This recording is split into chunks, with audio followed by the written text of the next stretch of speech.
सभी को जय श्री कृष्णा। वरुथनी एकादशी व्रत कथा एवं महात्म। वैशाख मास के कृष्ण पक्ष की एकादशी पर जब राजा युधिष्ठिर ने भगवान श्री कृष्ण से कैसे और क्या प्रश्न किया, आइए कथा के रूप में जानते हैं। राजा युधिष्ठिर बोले, हे भगवान, मैं आपको नमस्कार करता हूँ।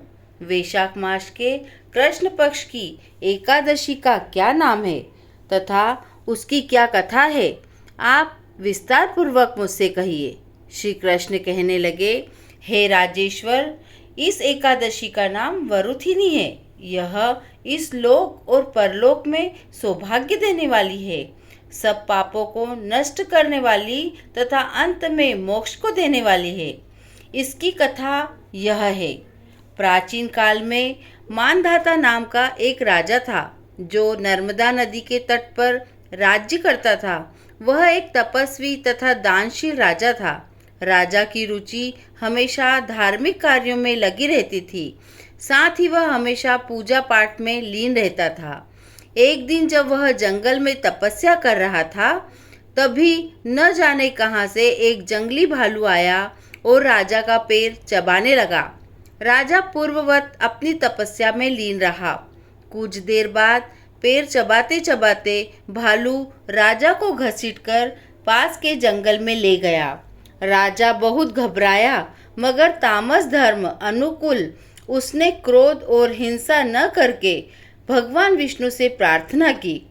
करुण भाव से भगवान विष्णु को पुकारा। उसकी पुकार सुनकर भगवान श्री हरि विष्णु प्रकट हुए और उन्होंने चक्र से भालू को मार दिया।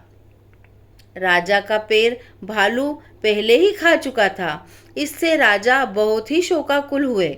उसे दुखी देखकर भगवान विष्णु बोले, हे वत्स, शोक मत करो, तुम मथुरा जाओ और वरुथिनी एकादशी का व्रत रखकर मेरी वराह अवतार मूर्ति की पूजा करो।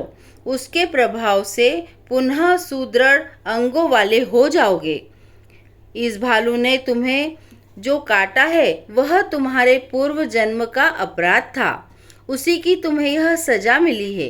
भगवान की आज्ञा मानकर राजा मानधाता ने मथुरा जाकर श्रद्धापूर्वक वरुथिनी एकादशी का व्रत किया। इसके प्रभाव से राजा शीघ्र ही पुनः सुंदर और संपूर्ण अंगों वाले हो गए। इसी एकादशी के प्रभाव से राजा मानधाता स्वर्ग गए। जो भी व्यक्ति भय से पीड़ित है, उसे मरुथिनी एकादशी का व्रत रखकर भगवान विष्णु का स्मरण करना चाहिए और इस व्रत को करने से समस्त पापों का नाश होकर मोक्ष मिलता है। वरुथिनी एकादशी का फल 10,000 वर्ष तक तप करने के बराबर होता है।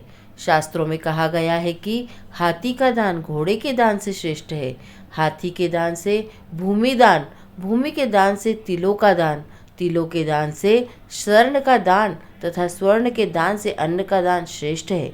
अन्नदान के बराबर कोई दान नहीं है। अन्नदान से देवता, पितर और मनुष्य तीनों तृप्त हो जाते हैं। शास्त्रों में इसको कन्यादान के बराबर माना है। वरुथिनी एकादशी के व्रत से अन्नदान तथा कन्यादान दोनों के बराबर फल मिलता है। जो मनुष्य लोभ के वश होकर कन्या का धन लेते हैं, वे प्रलय काल तक नरक में वास करते हैं या उनको अगले जन्म में बिलाव का जन्म लेना पड़ता है। जो मनुष्य प्रेम एवं धन सहित कन्या का दान करते हैं, उनके पुण्य को चित्रगुप्त भी लिखने में असमर्थ है। इस व्रत के महात्म को पढ़ने एवं सुनने से 1000 गोदान का फल मिलता है। बोलो विष्णु भगवान की जय।